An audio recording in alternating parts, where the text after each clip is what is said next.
Sanjung tinggi namamu di hidupku, Tuhan, tiada yang lain. Hanya Kau satu di hatiku. Oh, ku sembah Engkau, Allah yang perkasa. Ku sanjung tinggi namamu di hidupku, Tuhan, tiada yang lain. Hanya Kau satu di hatiku, Tuhan, tiada yang lain. Hanya Kau satu di hatiku,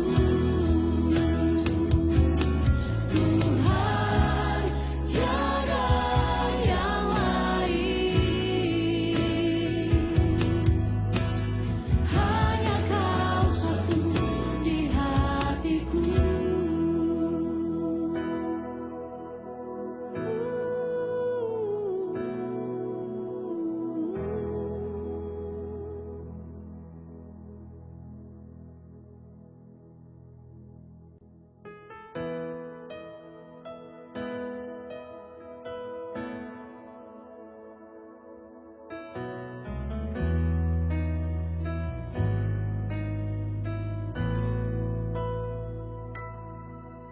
Ya Allah, Engkaulah rinduku,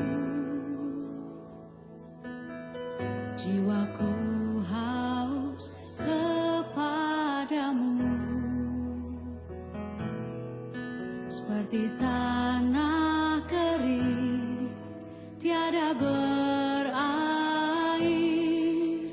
Tak tahan ku menantikanmu,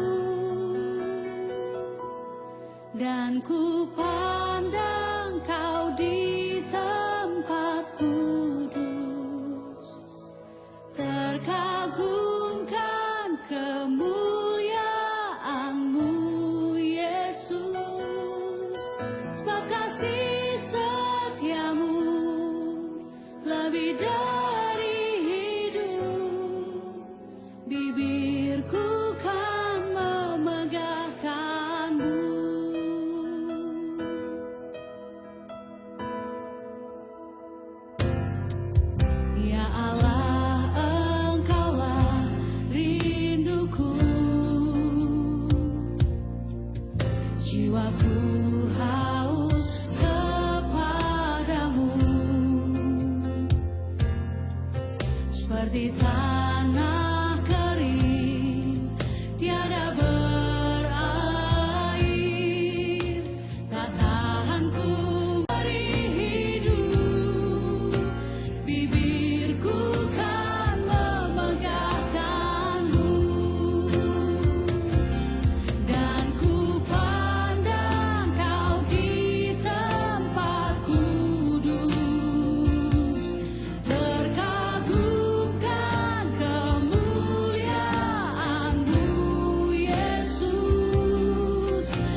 Shalom keluarga Saat Teduh, semua sudah menanti-nanti dari tadi. Saya memulai Saat Teduh bersama ini dengan sebuah perasaan Tuhan lagi cari beberapa orang. Tuhan sih selalu mengasihi semua orang, tapi ada beberapa orang yang udah lama gak Saat Teduh bersama. Bahkan ada beberapa udah lama gak ke gereja, udah jauh dari Tuhan yang ada di episode live Saat Teduh sekarang ini. Saya merasakan ada someone like that. Dan kalau Anda adalah orangnya, dan ketahuilah Tuhan kangen sama Anda. Ya, kita baca dulu kesaksian, saya bacakan dulu untuk bisa menyirami hati-hati yang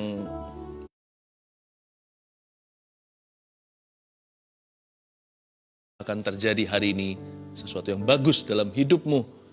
Doni dan Vetra, Shalom, welcome home Pendeta Philip dan tim. Saya adalah jemaat GMS Kelapa Gading dan member dari CG 14. Kami join GMS baru semenjak GMS Kelapa Gading buka. Kami mengucap syukur karena kebaikan Tuhan Yesus melalui acara Saat Teduh bersama di mana kami selalu ikut dan mengamini perihal doa keturunan. Dan berkat dukungan dari komunitas CG, puji Tuhan di usia pernikahan 9 tahun ini, istri saya telah mengandung akhirnya. Di saat kami fokus ke Tuhan dan mau melayani apapun yang Tuhan Yesus mau, maka kami tidak khawatir lagi. Malahan rencananya digenapi. Yakinlah semua ini juga bisa terjadi pada siapa saja. Karena Tuhan kita baik, terima kasih Tuhan memberkati. Betul, yakinlah semua kita, ini pesan dari yang memberi kesaksian. Ini bisa terjadi pada siapa saja, kalau orang lain ditolong, Anda juga. Teresia, saya udah lama punya pergumulan tentang hubungan dengan suami saya. Saya tipe yang suka pendam kesalahan suami saya. Untuk itu, saya sudah berdoa mohon pertolongannya, tapi belum ada terobosan juga. Pada Saat Teduh bersama 30 Juli tentang iman untuk bangun hubungan, sebelum mulai khotbah, pastor berkata kepada seorang wanita bahwa dia sudah diampuni. Jangan berbuat dosa lagi, saya langsung tersentak. Itu saya. Saya memohon ampun kepada Tuhan untuk semua perasaan marah saya terhadap suami. Tidak berhenti di sini, pada saat akhir Saat Teduh bersama, pastor ada berdoa untuk yang sudah lama sakit pada lipatan kulitnya. Bahwa itu akan sembuh dalam waktu 3 minggu. Wah, saya kaget lagi karena itu adalah saya. Saya punya sakit pada telapak kaki saya yang sudah lama gatal berdarah. Sudah saya pakai segala obat juga percuma. Saya imani kesembuhan itu sambil menangis dan bersyukur. Puji Tuhan saat ini sakit kulit itu sudah sembuh total dan kulit saya digantinya dengan kulit yang baru, yang halus. Sedangkan untuk hubungan dengan suami saya kaget ternyata hati saya yang semula pendendam, Tuhan sudah ubahkan sekarang jadi lebih sabar. Terima kasih Tuhan. Haleluya. Thank you ya kesaksiannya. Sangat menyegarkan. Jangankan yang lainnya mendengarkan, kami aja yang mendengarkan dikuatkan. Rike dari CG 56 Jakarta. Shalom Pastor Philip dan tim, 22 Januari 2022, saya dan suami sedang ribut besar, sehingga saya putuskan mau bercerai saja. Karena perbuatan suami saya kepada saya. Di Saat Teduh bersama 26 Januari 2022, dengan tema Setelah Badai. Saya kaget mendengar nubuatan Pastor Philip. Ada suami istri yang sedang ribut besar. Saat itu juga saya merasa ini gak adil. Saya yang disakiti tapi saya yang harus ngampuni. Enak banget suami saya dengan minta maaf semua selesai. Melalui nubuatan Pastor Philip saya tahu Tuhan peduli dan sayang sama saya dan keluarga kami. Akhirnya saya memutuskan untuk taat sama Tuhan dengan mengampuni suami saya dan tidak ada perceraian. Pekerjaan Tuhan dalam keluarga kami bukan hanya memulihkan hubungan kami sebagai suami istri, tetapi Tuhan beri bonus buat keluarga kami. 5 Februari 2022, dengan tema Arti Satu Daging dalam Pernikahan, ada nubuatan mengenai skoliosis. Saya dan suami langsung kaget. Wow, Tuhan itu awesome. Pastor Philip berkata ada anak yang tulangnya S atau skoliosis, anak perempuan, kecil dari anak seusianya, tapi bukan anak kecil, secara detil dan rinci seperti kondisi anak kami. Kami sepakat mengaminkan nubuatan itu. 19 Maret 2022, waktu kontrol 6 bulan setelah treatment menggunakan brace dan melihat hasil ronsen, saya menangis sejadi-jadinya karena tulang Valerie lurus. Dan dokter bilang ini bagus sekali dan waktu pemakaian brace dikurangi. Wow, Tuhan sungguh sangat amat baik banget. Tanda serunya ada 4 di sini. Ada berkat dalam ketaatan dan berkatnya manis. Tuhan Yesus memberkati pelayanan Pastor Philip dan tim. Puji Tuhan. Dan juga disertai foto X-ray kan, jadi thank you sudah dikirimkan sampai ke foto-fotonya semua. So, apapun yang Yesus lakukan, pasti lewat verifikasi segala medis. Mujizat yang sungguh-sungguh nyata. Hari ini kita masuk ke hadirat Allah ya. Tuhan mencari Anda. Dan kita hari ini juga akan dipimpin oleh Kak Sari Simorangkir yang bersama dengan kita. Mari kita datang ke hadiratnya untuk menyembah Bapa.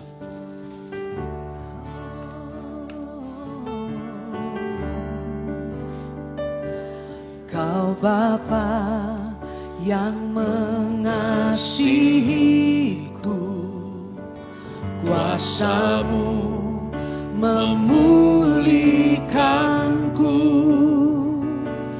hati yang baru Kau berikan, untukku dapat melihat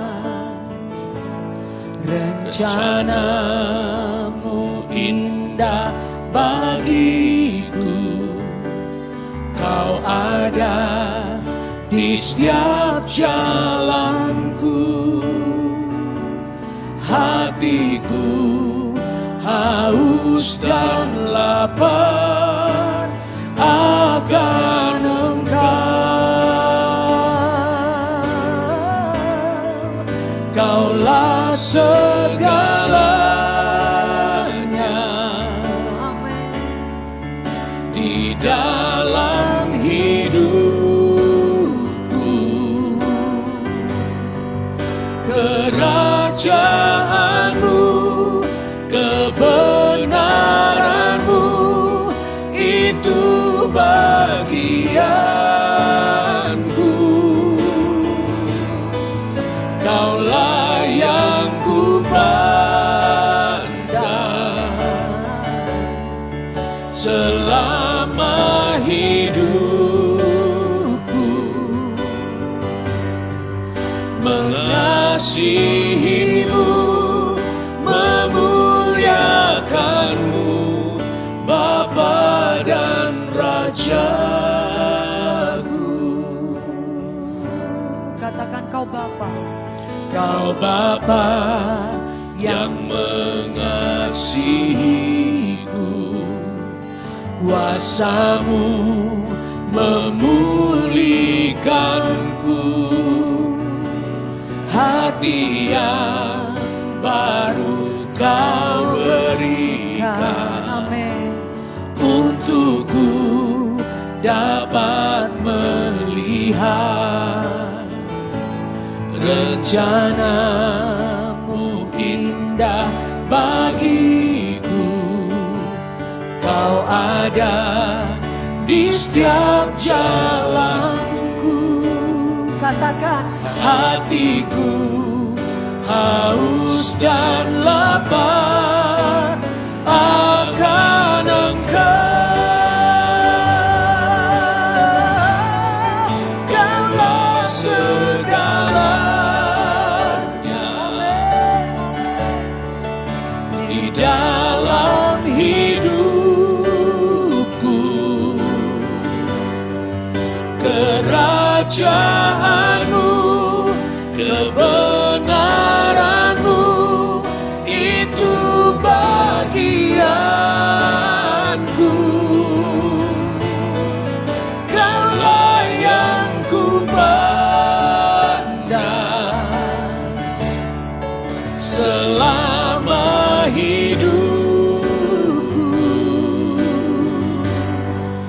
mengasihi-Mu, memuliakan-Mu, Bapa dan Rajaku. Kaulah segalanya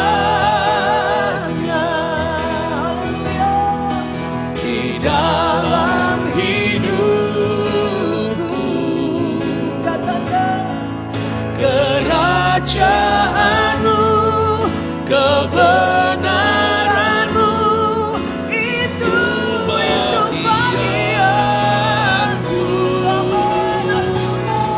Kaulah yang ku pandang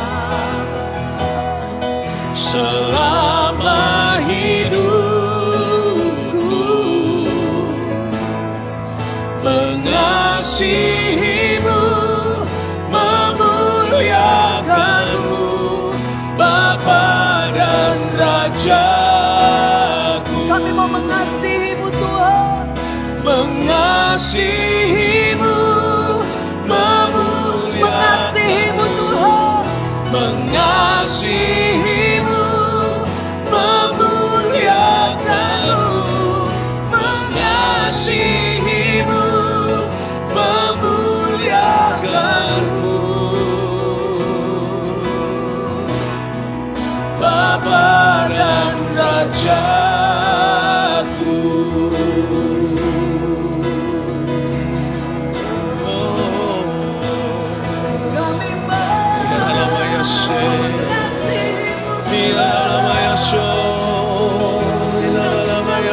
kami jiwa kami Bapa.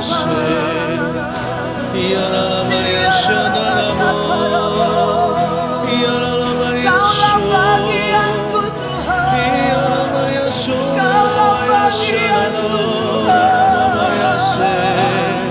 Sini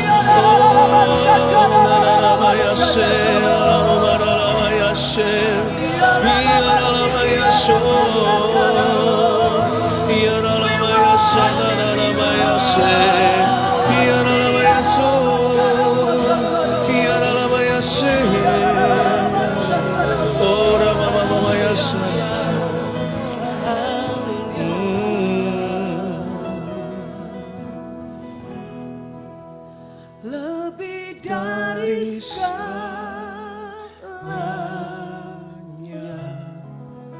Ku ingin Kau Tuhan. emas, perak, dan permata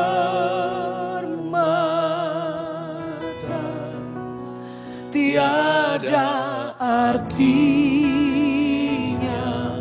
Kami mau lebih dekat. Ku ingin lebih dekat, Amin. bersekutu denganmu, jadikan ku hamba setia kepadamu. Lebih dari segalanya, Lebih dari segalanya, ku ingin Kau Tuhan, emas, perak, dan permata tiada artinya. Ku ingin lebih dekat, bersekutu denganmu, jadikan ku hamba setia kepadamu. katakan ku ingin lebih dekat. Amin. Ku ingin lebih dekat, bersekutu denganmu, jadikan ku hamba setia kepadamu.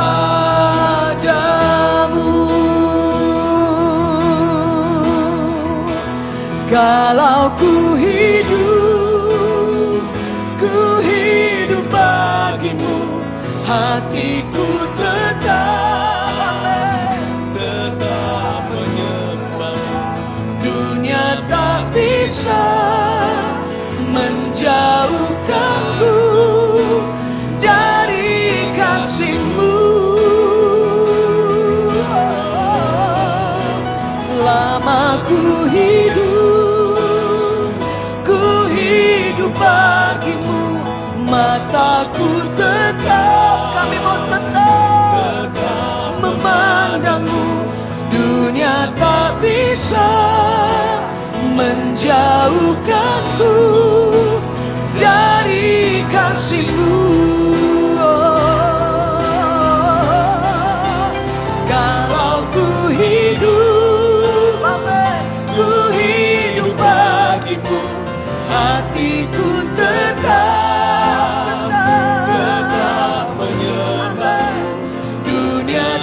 bisa menjauhkanku dari kasih-Mu, dari kasih-Mu Tuhan. selama ku hidup bagimu, mataku tetap memandangmu. Dunia tak bisa menjauhkanku dari kasih-Mu. Katakan dunia tak bisa. Dunia tak bisa menjauhkan. Dunia tak bisa. Dunia tak bisa menjauhkanku. Dunia tak bisa menjauhkanku dari kasih-Mu. Just keep worshiping Him.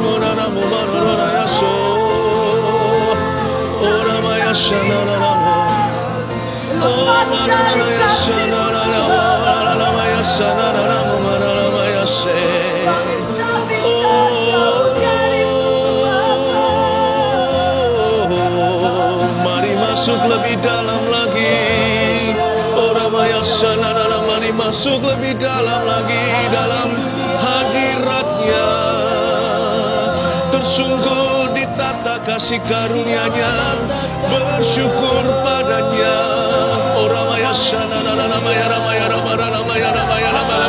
Mari kita tidak berdiam diri. Let us not be quiet, but let us shout to Him with thanksgiving. Mari kita semua berseru kepadanya. Terima kasih Tuhan, terima kasih Yesus. Kau baik selamanya. You're so good, Kau baik selamanya. Haleluya.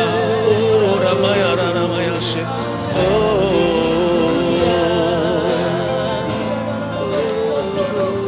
Kami mau masuk lebih dalam lagi di dalam hadirat-Mu. Tidak ada yang bisa menahan kami karena kami rindu. Dan hamba-Mu tahu ada sebuah perasaan Tuhan sedang mencari seseorang di saat teduh bersama ini. Tak boleh lagi ada domba yang terhilang, yang tersesat atau yang jauh. Tuhan mati supaya kita dekat. Terima kasih Tuhan bahwa setiap orang merapat. Roh Kudus, Engkau yang ambil alih fully semua dari awal hingga akhir saat teduh bersama yang kami lakukan bersama ini Tuhan. Terima kasih Tuhan. Sembunyikan hamba di balik salib-Mu. Sampaikan sabda-Mu. Demi nama Yesus. Haleluya. Amin. Amin. Saya melihat sesuatu dengan sekelibat cepat. Selama 2 kali tadi kita penyembahan di dalam roh. Tiap kali saya pejamkan mata saya melihat ada tangan yang dibalikkan begini dengan cepat. Membalikkan telapak tangan seperti ini. Saya percaya Tuhan akan segera memutarbalikkan keadaan Anda yang sangat frustrasi ini. Saya percaya bagi Tuhan tidak ada yang sulit sama sekali. Segampang membalikkan telapak tangannya. Di awal saat teduh bersama tadi waktu masih bacakan kesaksian, saya punya feeling sangat kencang bahwa Tuhan sedang mencari seseorang. Ada perasaan itu loh, Tuhan lagi cari seseorang. Kayaknya saya ulang, ada orang-orang yang sudah menjauh dari Tuhan. Nah ini ikut saat teduh bersama, bukan kebetulan.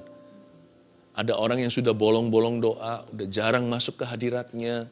Ada juga orang yang udah menjauh dari persekutuan dengan saudara seiman, udah gak mau ke gereja, yang kepahitan, maunya hanya ibadah sendiri di rumah. Saya percaya Tuhan mau mencari seseorang, mungkinkah orang itu adalah Anda? Dan hari ini apa yang saya sampaikan juga sebuah pesan dari Tuhan, dari sebuah cerita tentang 10 orang kusta yang disembuhkan. Saya kasih judul, di manakah 9 orang kusta itu?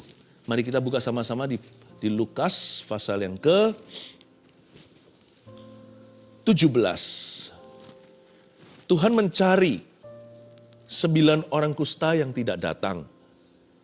Makanya saya kasih judul, di manakah 9 orang kusta itu?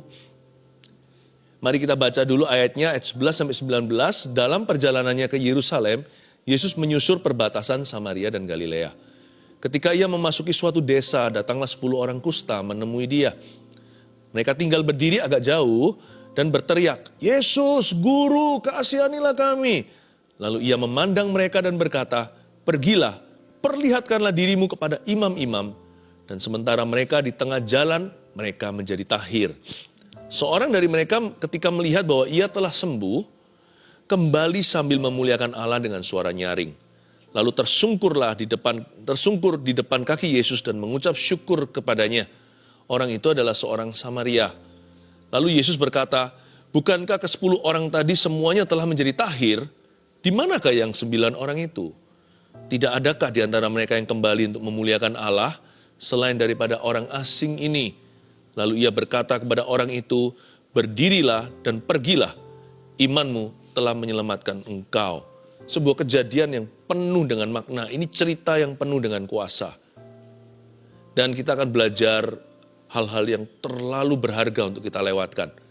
Makanya ambil catatan, segera kita akan masuk dalam pewahyuan setiap ayatnya. Ke-10 orang kusta ini disembuhkan Tuhan, begini latar belakang cerita. Suatu hari ayat 11, dalam perjalanannya ke Yerusalem, Yesus menyusur perbatasan Samaria dan Galilea. Galilea itu daerah orang Yahudi. Itu di daerah Israel Utara. Lalu Yesus menyusur perbatasan antara Galilea dan Samaria. Samaria sudah tergolong daerah asing atau diasingkan karena orang Samaria dan orang Yahudi tidak akur. Orang-orang Israel, orang Yahudi asli tidak suka dengan orang Samaria karena orang Samaria itu ngaku Yahudi padahal mereka sudah campuran, gak keruan. Meskipun mereka menyembah Allah yang sama, tapi cara mereka berbeda. Samaria punya mezbah dan punya altarnya sendiri. Yahudi mensakralkan bahwa menyembah Tuhan itu harus ada di bait suci, yaitu di Yerusalem, Israel Selatan. Yesus itu sangat mengasihi semua orang. Tuhan gak punya diskriminasi atau prejudisme. Tuhan menyusur di tengah-tengah perbatasan Galilea dan Samaria. Saya kasih bocoran, dari 10 orang kusta yang disembuhkan, orang Samarianya outnumbered, minoritas, karena hanya 1 saja. 9 Yahudi yang sembuh, 1 Samaria. Ketika ia memasuki suatu desa, ayat 12, datanglah 10 orang kusta menemui dia, berhenti di sana. Biasanya gini ya, tembok-tembok yang dipasang oleh manusia itu biasanya runtuh sendiri kalau orang itu sengsara. Iya enggak? Ini lucu ya. Mereka itu musuh bebuyutan. Nggak mau orang Yahudi dan Samaria itu bergaul. Ingat nggak Yesus, ada satu cerita Yesus sendirian di sumur Samaria. Ketemu sama wanita Samaria. Yesus minta air, dia sampai tertegun. Karena perempuan itu berkata, "Masa kamu seorang Yahudi berbicara kepada kami orang Samaria?" Agak sinis sih. Lalu pembicaraan mereka berkelanjutan sampai orang Samaria itu mengaku Yesus adalah Mesias. Yesus menawarkan air kehidupan. Nah, wanita itu heran dia, kenapa seorang Israel seperti Tuhan Yesus itu mau bicara sama dia. Dia juga kaget, kok kamu mau bicara sama aku? Bahkan minta air dari aku. Mereka itu saling gak suka, bahkan saling membenci. Gak pernah mereka berkomunikasi. Tapi ketika mereka kena kusta sama-sama, mereka gak peduli. Dari geng mereka itu 10, ada 1 yang Samaria. Mereka tetap tinggal bersama di situ karena mereka gak punya pilihan. Orang-orang yang kena kusta harus berada di luar kemah atau berada di luar kota. Zaman dulu kota-kota itu ada gerbang, mereka harus di luar gerbang. Dan mereka gak bisa memilih karena itu sudah tempat pengasingan. Mereka kumpul sama-sama. Maksudnya apa di sini? Gini ya, jadi orang itu kita nggak boleh sengaja pasang tembok pemisahan. Tanpa itu pun kita nggak bisa loh bergaul dengan semua orang. Jadi orang itu yang belajar, jadi orang itu yang friendly, yang ramah sama semua orang. Kalau kita bisa cari teman, kenapa kita buat musuh? Nggak perlu cari musuh pun sudah ada musuh. Kenapa nggak kita buat teman? Human walls come down, crumbling down when they are suffering. Demikian pula tembok-tembok yang kita pasang terhadap Tuhan. Biasanya orang itu begini begitu, angku, sampai dia di ICU. Jangan kita ikut Tuhan itu kalau sudah mengalami musibah. Orang yang pandai dan pintar itu ikut Tuhan ketika damai, sejahtera, tidak terjadi apa-apa. Jangan tunggu sampai kita itu mengalami penghakiman. Baru setelah itu kita kapok dan jerah. Kalau sama Tuhan itu, please mempan firman. Tuhan bilang, Tuhan katakan, kita lakukan. Tuhan gak perlu pakai pecut-pecut, tali les dan kekang untuk membuat kita taat dan tunduk. Kalau bisa itu lewat hubungan. Hubungan yang sehat dengan Tuhan. Kita semakin indah, semakin menjadi serupa dengan Dia. Ketika ia memasuki suatu desa, datanglah 10 orang kusta menemui dia, mereka tinggal berdiri agak jauh. Mereka agak jauh ya, bayangkan mereka agak di situ. Makanya mereka teriak-teriak. Ayat 13, dan berteriak, Yesus, Guru, kasihanilah kami. Sekilas waktu saya baca ayat 13, saya kok bisa bayangkan ini seperti doa bersama ya, atau kebaktian. Bukankah kebaktian juga sama? Kita berada di sisi sini, Yesus di sisi sana, duduk di sebelah kanan Allah Bapa. Kita yang kusta ini loh, teriak, udah gak usah pilih-pilih kursi VIP, kanan Yahudi, kiri Samaria, udahlah sama saja. Humans are humans, ya kan? Manusia adalah manusia, bukannya kita harus saling mendoakan. Yesus, Guru, kasihanilah kami. Lord, Tuhan, teriak bersama-sama. Kayaknya ini doa korporat, seperti di dalam gereja. Tuhan tuh dengar loh, jangan pernah kita anggap kita saat teduh bersama. Anda teriak dari rumah, saya teriak dari rumah ini, nanti ada yang teriak dari mobil. Mungkin bukan menjerit sungguhan, tapi teriak dalam hati. Itu Tuhan dengarkan semua. Jangan kita kira Tuhan itu grosiran. Artinya rame-rame, sekalipun kita bisa rame-rame berdoa, nanti Tuhan jawabnya itu individu. Terbukti nanti Tuhan hitung satu persatu. Nggak luput Tuhan tahu yang disembuhkan 10. Tuhan tahu jumlah mereka. Jangan kira Tuhan tidak tahu jumlah kita. Sekarang ini yang nonton saat teduh berapa? Ya, nanti aja kita, nanti baru kita tahu. Ini pasti ada yang menyusul lagi. Yang live-nya berapa, nanti yang susulan. Jangankan jumlah orang. Jumlah rambut di kepala kita aja bukan hanya dihitung. Alkitab mengatakan they are numbered. Mereka bukan dihitung, dinomerin. Lain loh, kalau dihitung itu rambut orang itu ada berapa? Rambutnya ada 1.234.051. Ya, itu kan jumlah. Enggak, rambut mana yang rontok hari ini, itu Tuhan punya barcode-nya. Yang disisir Anda itu loh, khususnya para wanita, shampoo-nya nggak cocok kali. Itu di situ ada, itu rambut yang ke 947.532. Itu ada. Itu rambut keberapa? Tuhan tahu semua. Jadi jangan pernah kita itu merasa lost in the crowd. Kita merasa terhilang, merasa tersesat, merasa tidak signifikan, tidak bermakna, apa bedanya ada atau tidak ada saya di tengah lautan manusia. No, your life is numbered. Hidupmu itu ada angkanya, jumlahnya. Hidupmu itu ada nomornya. Dan Tuhan itu mengenal kita sebelum dunia dijadikan, bahkan sebelum mama melahirkan. Tuhan itu sekalipun mendengar doa itu bersama-sama, Yesus sembuhkan mereka satu persatu. Makanya mereka juga harus kolek, atau mereka harus menjemput mujizat mereka perorangan. Terbukti di ayat 14, lalu ia memandang mereka dan berkata, pergilah, perlihatkanlah dirimu kepada imam-imam. Gak bisa ada mujizat titipan, atau iman titipan juga. Titip ya, titip salam sama Tuhan. Kalau nggak mau kasih salam ke Tuhan sendiri, jangan titip siapa-siapa. Sebab Tuhan tidak terima titipan. 10 orang ini disuruh semuanya, satu persatu mereka semua bersepuluh, pergilah, perlihatkanlah dirimu. Kata dirimu di situ artinya dirimu masing-masing kepada imam-imam. Nggak bisa ada yang berkata, aku titiplah. Aku kesakitan, kusta itu sakit loh.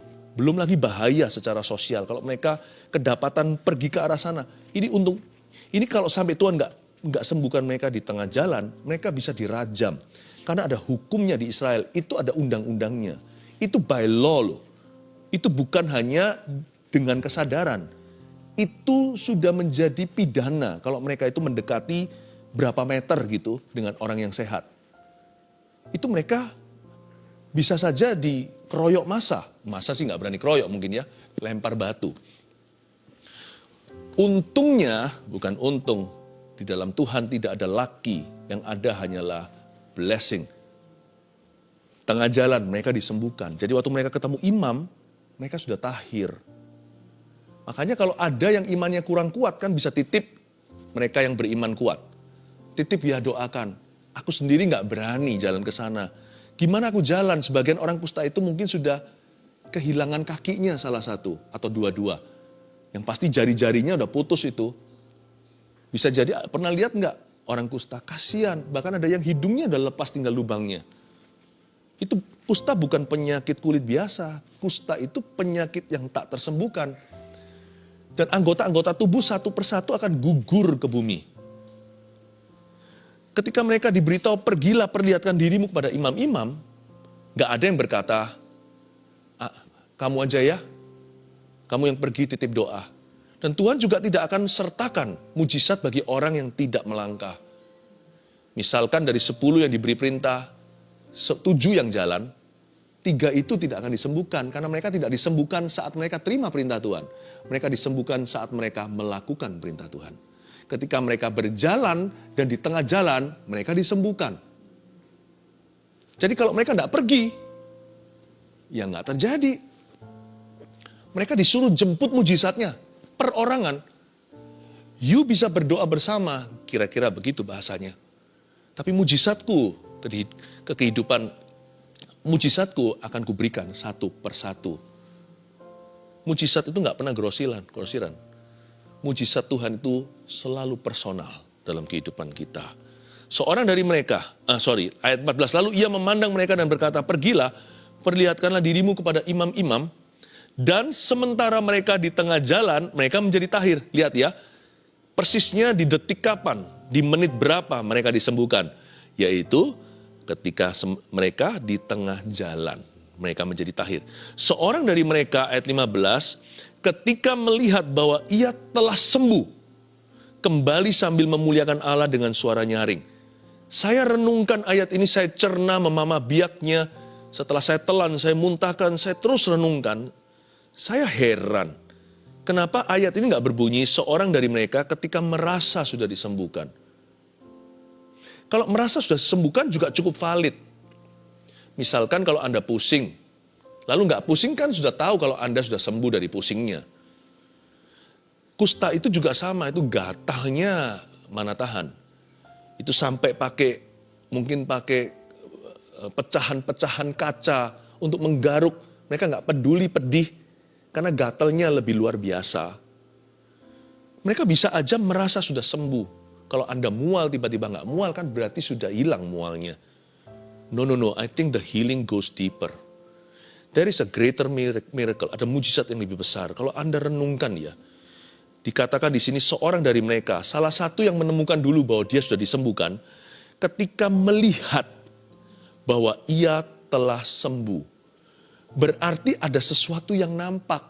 Mungkinkah hidupnya yang hilang itu muncul lagi? Ini bukan kasus kesembuhan semata-mata.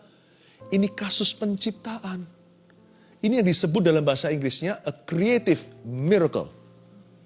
Mujizat yang kreatif. Ini bukan hanya sakit lalu sembuh. Anda bisa sembuh dari luka, goresannya masih ada. Mungkin Anda mengalami kecelakaan. Mungkin tangannya putus atau jarinya putus. Setelah patah jarinya nggak bisa disambung lagi karena telat. Ke rumah sakitnya terlambat. Ya sudah, Anda bisa sembuh, lukanya tidak basah. Semua tinggal trauma atau tinggal memori saja. Tapi sudah nggak sakit lagi. Tapi jari nggak kembali. Jari ya hilang 1. Jari hilang 2 ya hilang 2. Tapi kalau dia melihat kesembuhan, itu beda. Bukan badannya sembuh, dia melihat sesuatu. Mungkinkah kakinya muncul? Mungkin telapak kakinya udah gak ada 1. Bukan hanya jarinya. Sekakinya pun putus. Tiba-tiba sepatunya.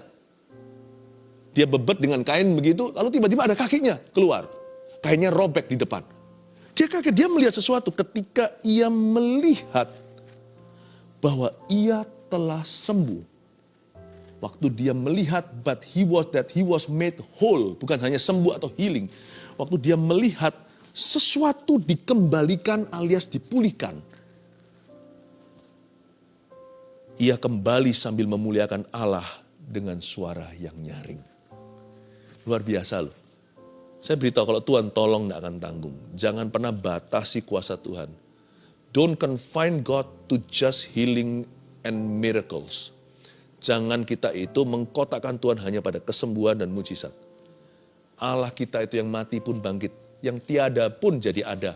Dia menciptakan yang ada itu dari yang tiada. Nggak perlu modal seperti manusia. Kita perlu sesuatu untuk menjadikan sesuatu. Tuhan nggak perlu apa-apa, semua jadi oleh karena firman-Nya. Dia pencipta kita Alfa dan Omega. Jangan pernah batasi. Kalau Tuhan bicara, percayalah. Kalau enggak nanti kita gigit jari. Kalau Tuhan yang ngomong sesuatu, sekalipun semua logika menentangnya, semua perasaanmu melawannya, lakukan saja seperti kata Maria kepada semua pelayan-pelayan di restoran atau pada waktu kondangan. Pokoknya anakku ini, putraku ini ngomong apa aja, kalian lakukan. Masa kasih air, dibawa air, kasihkan ke guest atau para tamu. Tapi waktu mereka mulai mencicipinya menjadi anggur yang termahal. When God says something, just believe it. Percaya saja. Ketika ia melihat bahwa ia telah sembuh, ia kembali dengan suara nyaring. Ayat 16, lalu tersungkur di depan kaki Yesus dan mengucap syukur kepadanya. Wait a minute, tunggu dulu. Orang itu adalah seorang Samaria. Tahu nggak, orang Samaria itu selalu merasa mereka itu adalah kelas kedua. Mereka ada mindernya terus terang. Orang Samaria itu merasa mereka itu nggak pure breed. Mereka itu bukanlah keturunan murni Abraham. Mereka sih tahu dirilah. Mereka malah nggak suka sama orang Yahudi karena ada ketegangan. Karena orang Yahudi merasa mereka itu bukan anak Abraham. Jadi pokoknya rumit. Tapi paling tidak ya, lewat culture mereka lebih baik, kebudayaan mereka. Kebudayaan yang disepelekan, orang-orang yang dihina, itu biasanya lebih menghargai kasih ketika diberikan. Orang itu tidak pernah merasa dirinya worthy atau layak menerima semua mujizat ini. Dari 10, hanya 1 yang kembali. Yang 9 gak balik, tahu kenapa? Ya sepatutnya lah, saya anak Abraham kok. Dalam bahasa Inggrisnya, spirit of entitlement. Hati-hati dengan perasaan berhak. Dan Tuhan Yesus memuji orang ini. Kita lihat ayat 17, lalu Yesus berkata, bukankah ke-10 orang tadi semuanya yang telah menjadi tahir? Di manakah yang 9 orang itu? Ingat ya, Tuhan Yesus itu menghitung loh. Dia nggak perhitungan, bedain ya. Dia menghitung tapi dia nggak perhitungan. Kalau perhitungan dia nggak akan berikan ke kita. Karena berikan kepada kita ini untungnya apa? Nggak ada. Tapi dia menghitung. Jadi dia itu tahu ada berapa orang di situ. Dan dia tahu siapa yang sembuh. Yesus itu murah hati, tapi Tuhan itu enggak teledor orangnya. Bahkan ada kuasa yang keluar dari tubuhnya, bentuknya energi aja atau suatu tenaga. Tuhan langsung tahu, hayo siapa yang jamah jubahku. Murid-muridnya sampai koreksi dia. Karena murid-muridnya berada di level yang berbeda. Mereka di level kedagingan. Yesus tahu Bapaknya. Yesus tanya, siapa yang pegang aku? Dari tadi semua orang berdesak-desakan, guru. Semua orang berhimpit-himpitan. Kenapa kau bilang, siapa menjamamu? Ya udah biasa kalau di tempat gini. Apalagi kalau guru datang rame sekali. Semua orang pasti senggol-senggolan. Tak terkecuali guru pun kesenggol sana sini. Kenapa guru tanya gitu? Nggak digubris sama Tuhan Yesus? Orang-orang yang tidak mengerti cara kerja Bapaknya. Yesus berkata, siapa ya? Ayo ngaku. Tuhan tahu lah. Tapi kasih kesempatan pada wanita pendarahan 12 tahun itu untuk mengakui. Supaya dia berani beriman. Supaya dia berani, open about her faith. Dia berani untuk bersaksi bagi Tuhan. Aku. Tuhan tahu. Tenaga keluar aja Tuhan tahu kok. Tuhan gak pelit. Tuhan tuh kalau memberikan ya, lebih daripada kalau orang itu mengadakan obralan. Tuhan memberikan itu cuma-cuma. Bayar sedikit pun gak perlu, percaya saja. Tapi jangan kira kalau Tuhan itu murah hati, dia murahan. Setiap tenaga energi yang keluar, semua itu ada track record-nya. Semua itu ada tanda terimanya. Dia nggak perhitungan. Dia nggak bilang gini loh, aku sembuhkan kamu, sekarang kamu mau apain aku? Aku sembuhkan kamu, sekarang kamu gimana bayar? Nggak bisa. Dengan apakah aku balas Tuhan selain puji dan sembah kau? Siapakah aku ini Tuhan? Jadi biji matamu. Nggak bisa sih, terus terang. Tuhan tidak pamrih. Tuhan punya kasih melebihi kasih sayang seorang ibu. Hanya memberi, tak akan kembali. Bagai sang surya yang menyinari dunia. Tuhan kalau memberi itu tidak minta sesuatu kembali. Tapi Tuhan tahu, He keeps count of men. He keeps count of His favors to men. Dia menghitung satu persatu orang-orang yang Dia panggil. Orang-orang yang Dia jamah, orang-orang yang diberi kesempatan lagi, orang-orang yang diberi berkatnya, orang-orang yang disembuhkan, orang-orang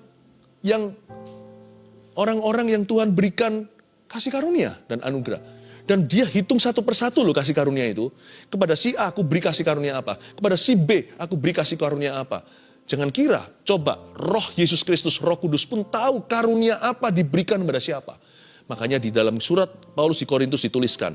Roh itu memberikan, mengimpartasikan karunia sesuai dengan kehendaknya. Jadi Dia tahu yang sana dengan situ karunianya beda karunia mereka apa. Tuhan itu gak pernah, mana ya kunci rumah, mana ya kunci mobil, sisirku di mana, aduh dompetku kok hilang. Tuhan gak begitu. Maksud saya ngomong gini apa? Tuhan itu menginginkan untuk kita meresponi Dia. Jangan hanya kita menerima sekalipun tidak bisa membayar kasih karunia-Nya. Jangan kita jadi anak Tuhan atau orang Kristen yang pasif. Jangan jadi orang yang seperti tidak meresponi Tuhan. Jangan menjadi orang yang tidak berbuat apa-apa. Di manakah yang 9 orang itu Tuhan kangen sama mereka?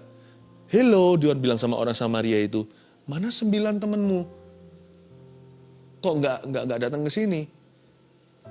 Saya tahu loh di tengah jalan tadi sembuh, kan saya yang memberi perintah. Dan saya yang membuka kunci kesembuhan mereka. Mana mereka, teman-temanmu? Tidak adakah di antara mereka yang kembali untuk memuliakan Allah selain daripada orang asing ini? Lalu ia berkata kepada orang itu, ini adalah keberuntungan orang asing, orang Samaria satu yang kembali. Lalu ia berkata kepada orang itu, berdirilah dan pergilah. Lihat ini, imanmu telah menyembuhkan engkau, betul? Bukan. Imanmu telah menyelamatkan engkau.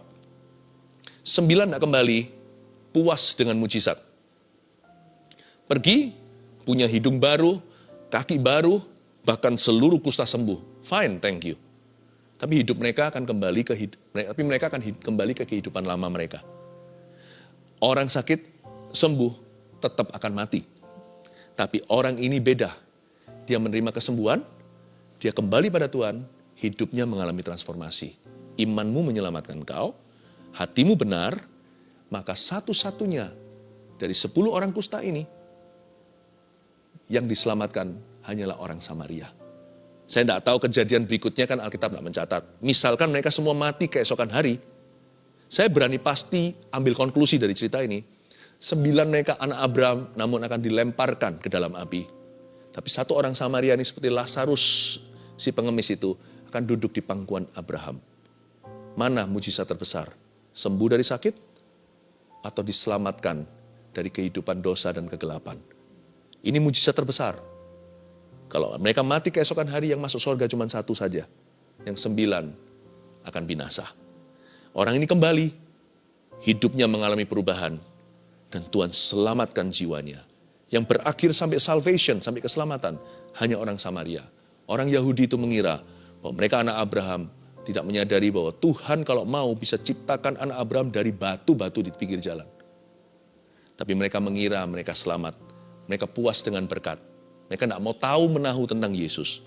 Akhirnya mereka tersesat, terhilang. Bisa jadi perkara lebih buruk terjadi. Nggak tentu mereka akan kusta lagi kalau Tuhan sembuhkan sekali anak manusia memerdekakanmu, kamu akan sungguh-sungguh merdeka. Tetapi saya sayangkan, mereka tidak berakhir dengan baik. Tetapi orang Samaria ini perkecualian. 3 poin yang saya mau berikan kepada Anda sebagai review pelajaran kita tentang cerita yang luar biasa. Di manakah 9 orang kusta itu? 1, kita harus ingat, jangan pernah merasa berhak untuk ditolong Tuhan. Hati-hati dengan sense of entitlement. Ingat ya, jangan jadi kacang yang lupa kulitnya. Kita harus mengerti selalu dan jangan pernah kita berakhir sebagai malin kundangnya sorga. Orang yang lupa daratan. Jangan pernah merasa berhak untuk ditolong Tuhan. Sekalipun kalau sekalipun kalau ada di antara kita yang jadi pendeta sekalipun, ingatlah mungkin kita jadi seperti ini karena kita adalah pendosa yang lebih buruk dari jemaat. Gak pernah kita boleh merasa berhak. Melayani Tuhan itu bukan tempat untuk memperoleh glory. Melayani Tuhan itu adalah tempat untuk mengembalikan budi. Membalas budinya Tuhan yang tidak akan pernah terbalaskan. Jangan pernah merasa berhak untuk ditolong Tuhan. Masuk hadirat Tuhan itu dengan rendah hati. Saya rasa yang saya lihat tadi membalikkan telapak tangan itu, kalau kita mau masuk ke hadirat Tuhan dengan rendah hati, kayaknya nih saya curiga, ini curiga yang baik, ini curiga ilahi. Semudah itu Tuhan akan membalikkan telapak tangan.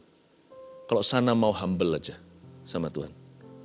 Kalau kita mau sungguh-sungguh datang pada Tuhan dengan hati yang lemah lembut, dengan jiwa yang remuk, hati yang patah pun, kalau kita datang dengan honest, dengan jujur dan real kepada Tuhan, lihat ya, semudah membalikkan telapak tangan, mujizat akan terjadi.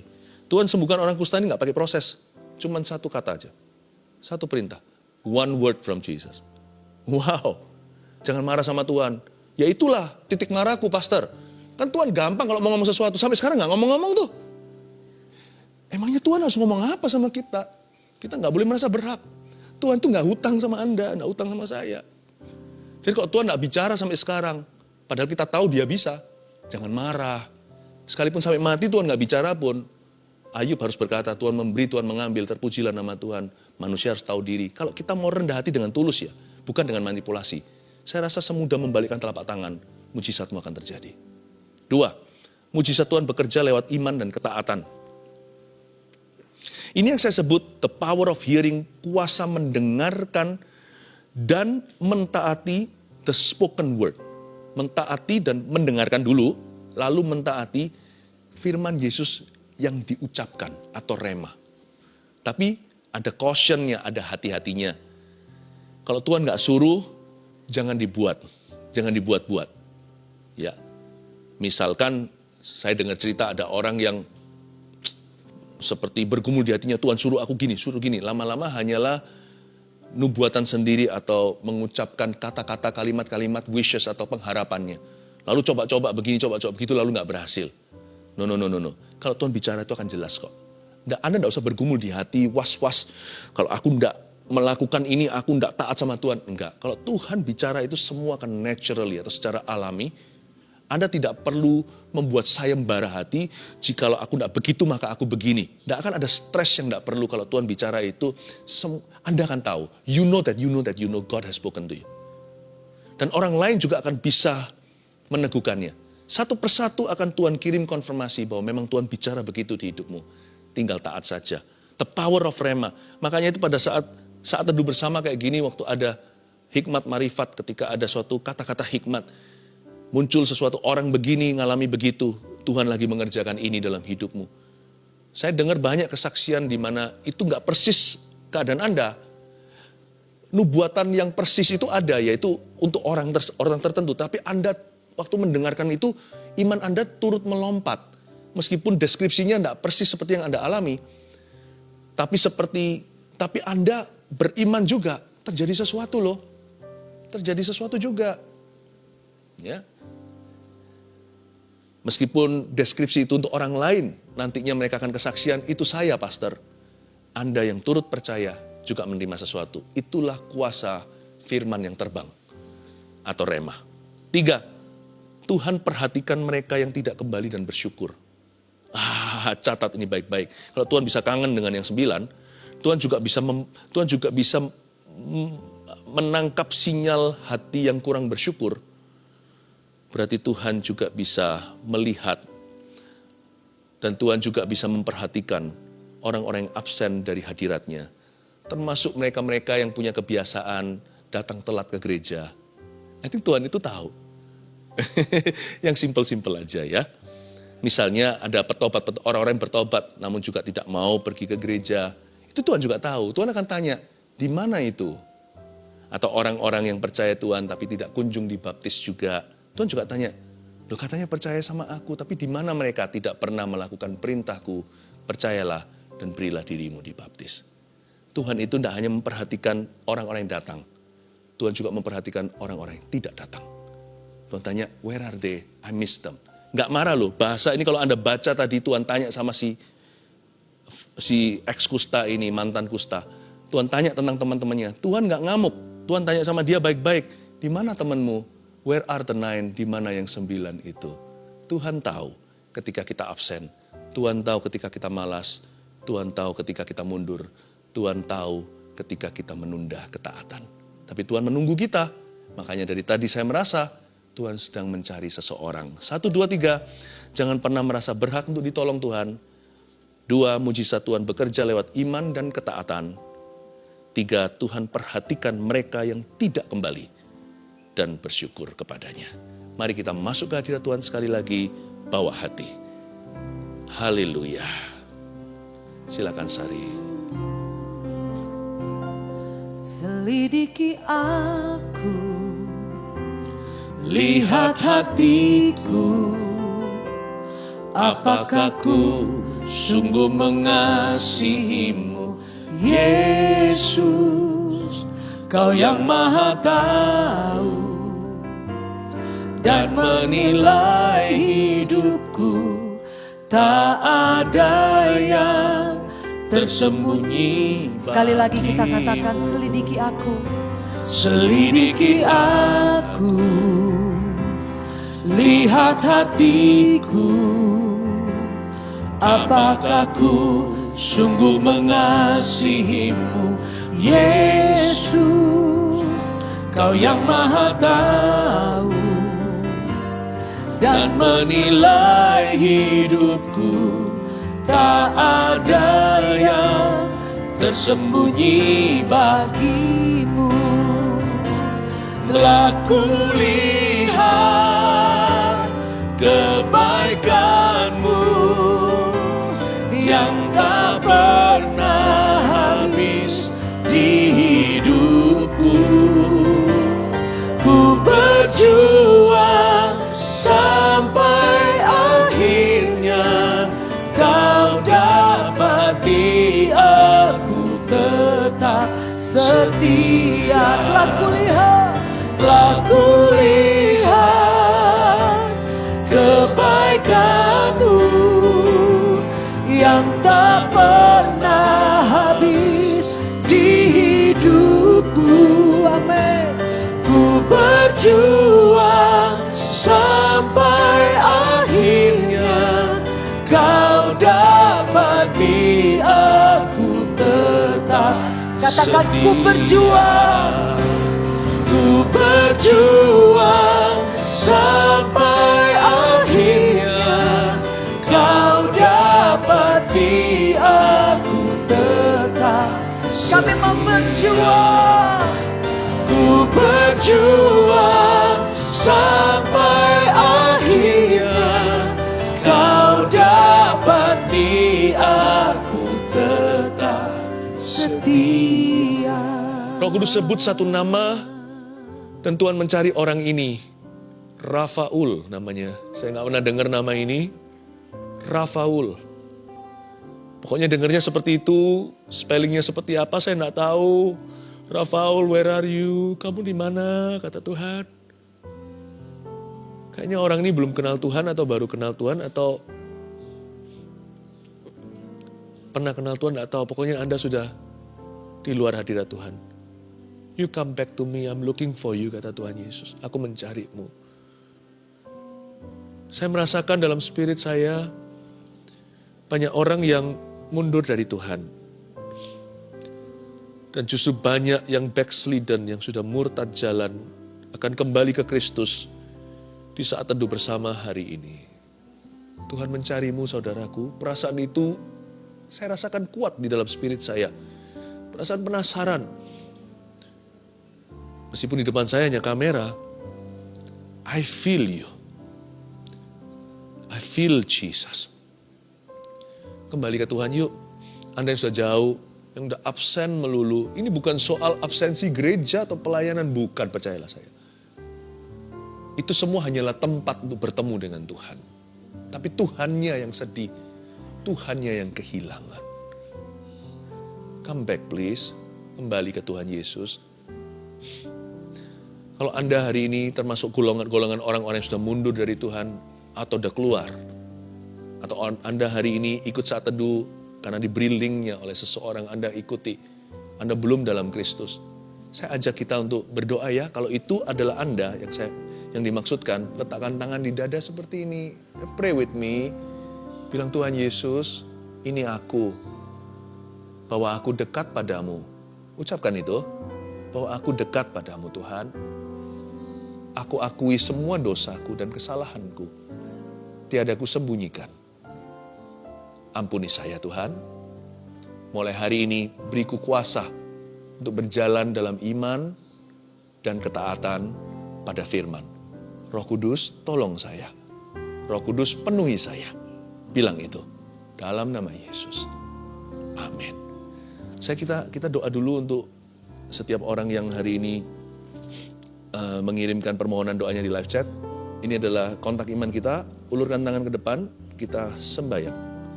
Tuhan, jamahlah Tuhan. Oh raya suara raya. Inna ya nora ya raya suara ya raya. Tuhan. Banyak orang yang berbeban berat, saya bisa rasakan bebanmu berat saudaraku. Tapi izinkan saya mengucapkan ke telinga Anda. Tuhanku lebih besar dan Dia akan menjawab doa Anda. Semudah membalikkan telapak tangan, Dia akan membalikkan keadaanmu. Jikalau engkau percaya kepadanya, just be humble, jangan marah, tinggalkan panas hatimu itu. Kata Tuhan Yesus di dalam Mazmurnya, tinggalkan panas hatimu itu. Percayalah kepada Tuhan, lakukan yang baik, tinggallah di dalam negeri, tetaplah percaya. Maka engkau akan mewarisi negeri dan berjalan bersama dengan orang-orang yang hidup di dalam Tuhan. Balikkan Tuhan telapak tangan itu. Semudah itu kau balikkan keadaan mereka. Di dalam nama Tuhan Yesus Kristus. Haleluya. Ku berjuang sampai akhirnya kau dapati aku tetap setia. Ku berjuang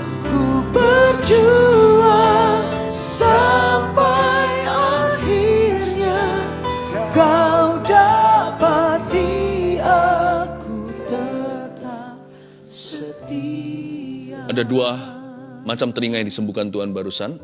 Sebelum sebentar lagi kita akan tutup kebaktian saat teduh ini. Telinga yang menurun pendengarannya selama 7 bulan ini, dan sudah salah satu telinga sudah pada titik rock bottom, sudah boleh dikatakan hampir tuli. Tuhan kembalikan itu di dalam nama Yesus. Sekarang telingamu mendengar kembali. Ambil itu, saya lihat alatnya di sebelah sini, dibuka dulu. Nah, Tuhan akan berikan pendengaran yang baru ketika engkau melangkah dengan iman di dalam nama Yesus. Satu telinga lagi, ada bunyi nging terus dan mengganggu. Bahkan ada bunyi nging dan detakan-detakan. Dan Tuhan membuat telingamu itu kembali sunyi, meskipun bisa mendengarkanmu dengan jelas. Tapi tidak akan ada gangguan lagi di dalam nama Yesus. God is healing ears. Tuhan sedang menyembuhkan banyak telinga saat ini di dalam nama Tuhan Yesus Kristus. Terima kasih Roh Kudus. Anda yang punya masalah dengan telinga, meskipun masalah tidak saya sebutkan, percayalah dengan iman. Tuhan menjamah telingamu, memberikan alat pendengaran yang baru, memulihkan segala sesuatu dalam nama Yesus. Mari kita semua mengangkat tangan kita. Kita akan terima berkat ini. Lalu setelah itu kita akan nyanyi-nyanyi bersama dengan Kak Sari. Masih ada 2-3 lagu lagi kita memuji Tuhan ya. Terimalah berkat dari Allah Bapa, kasih karunia dari Tuhan Yesus yang menyembuhkan 10 orang kusta, dan urapan dari Roh Kudus yang sama yang mentahirkan mereka, menyertai jemaat keluarga saat teduh yang terkasih dari sekarang sampai seterusnya. Dalam nama Yesus, amin. Let's sing.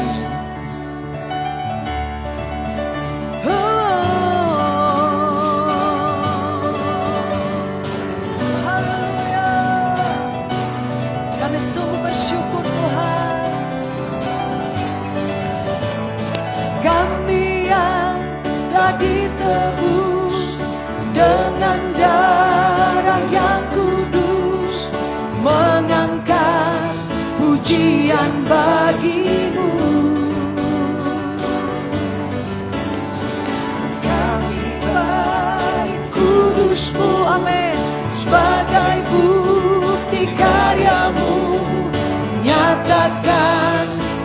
besar dan hidup.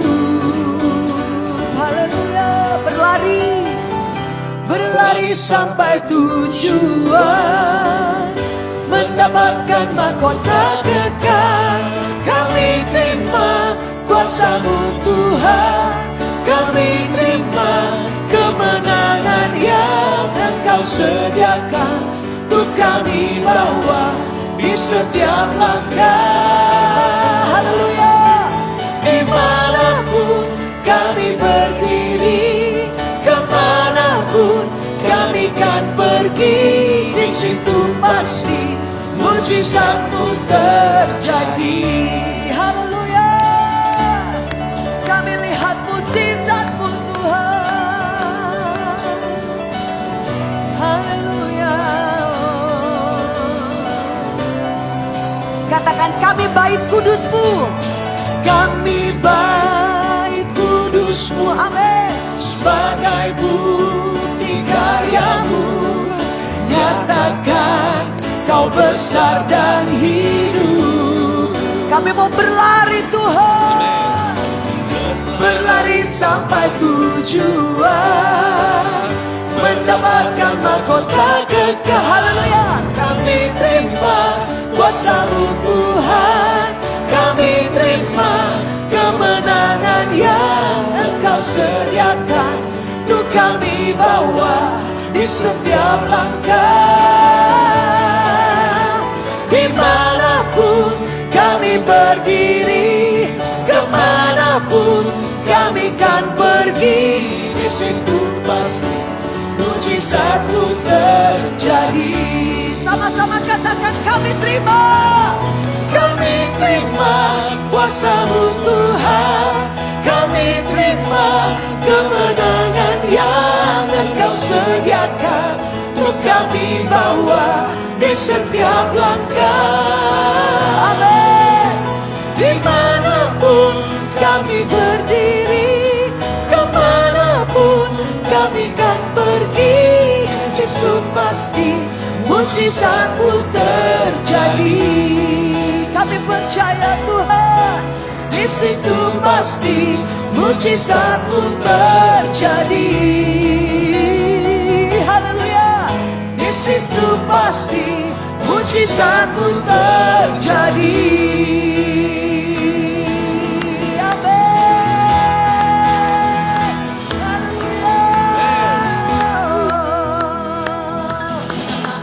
Haleluya. Terpujilah Nama-Mu Tuhan. Haleluya. Kuat dan penuh kemuliaan. Satu suara. Satu suara kami nyatakan, kebesaran-Mu tetap selamanya. Terpujilah. Terpujilah nama-Mu Tuhan, Kau ajaib. penuh keagungan. Katakan satu hati. Satu hati kami nyatakan, kerajaan-Mu kekal selamanya. Haleluya. Engkaulah Raja atas dunia, yang menghancurkan kutuk dan membebaskan jiwa. Kami bersorak, bertepuk tangan. Kami bertepuk tangan. Engkau Tuhan berjaya dan memerintah untuk selamanya. Terpujilah. Terpujilah nama-Mu Tuhan, Ajaib. ajaib dan penuh keagungan. Satu hati.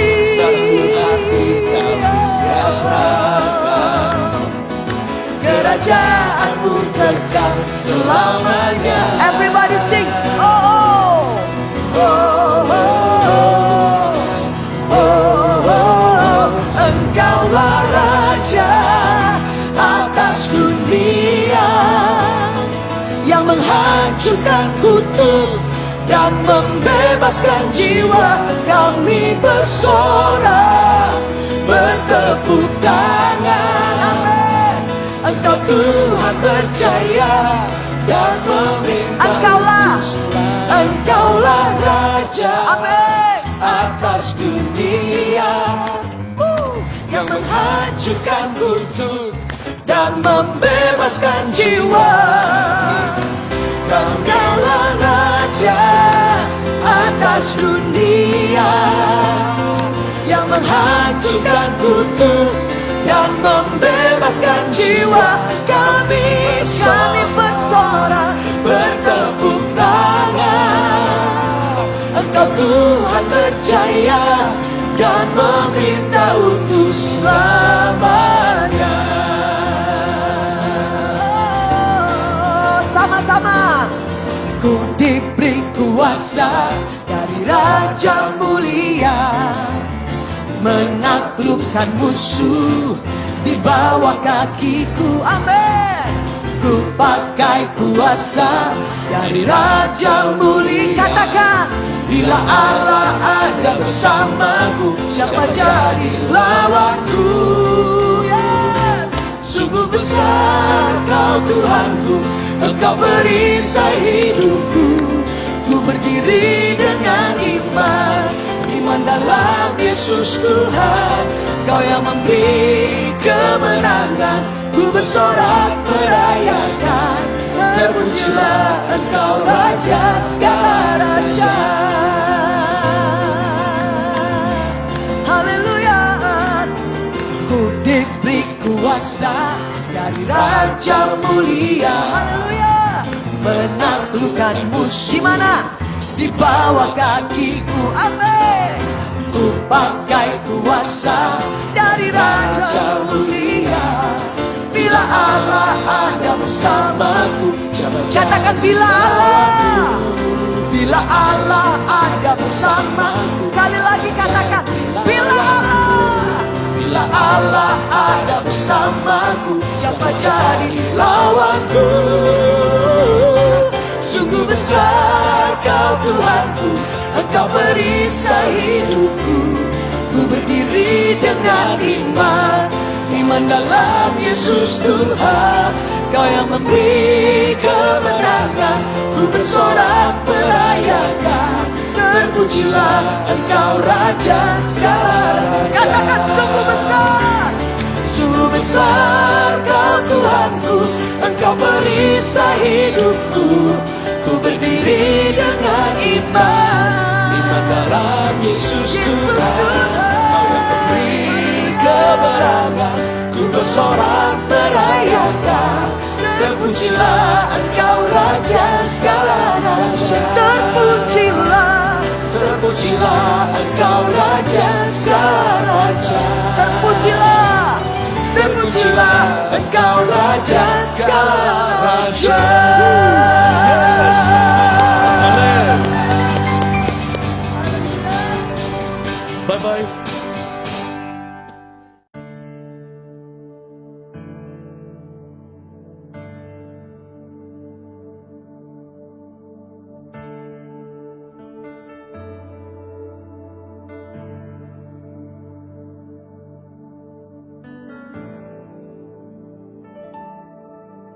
Selain Kau tiada yang lain, hanya Kau milikku di surga.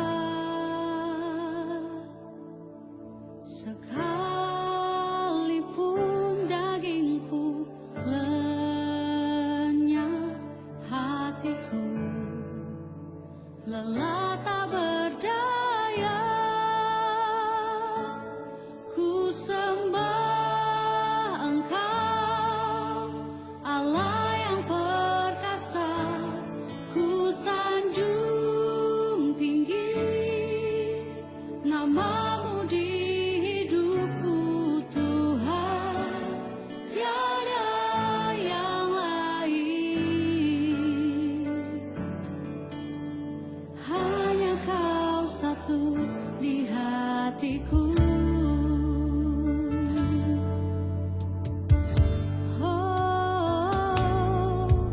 Selain Kau tiada yang lain.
sanjung tinggi namamu di hidupku Tuhan, tiada yang lain. Hanya Kau satu di hatiku. Oh, ku sembah Engkau, Allah yang perkasa. Ku sanjung tinggi namamu di hidupku Tuhan, tiada yang lain. Hanya Kau satu di hatiku Tuhan, tiada yang lain. Hanya Kau satu di hatiku Tuhan, tiada yang lain. Hanya Kau satu di hatiku.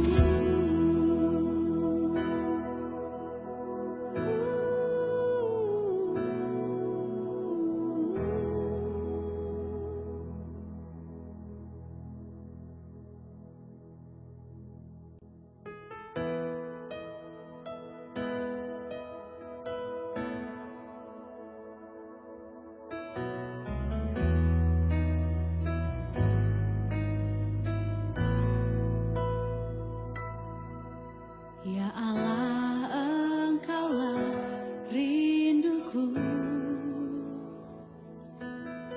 jiwaku haus kepadamu,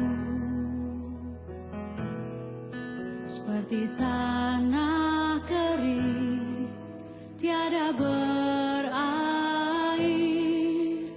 Tak tahan ku menantikanmu, dan ku pandang Kau di tempat kudus, terkagumkan kemuliaan-Mu Yesus. Sebab kasih setiamu lebih dari hidup, bibirku kan memegahkan-Mu.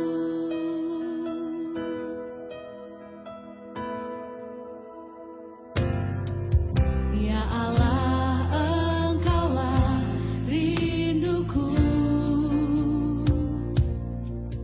jiwaku haus kepadamu, seperti tanah kering tiada berair. Tak tahan ku menantikanmu, dan ku pandang Kau di tempat kudus,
segalanya.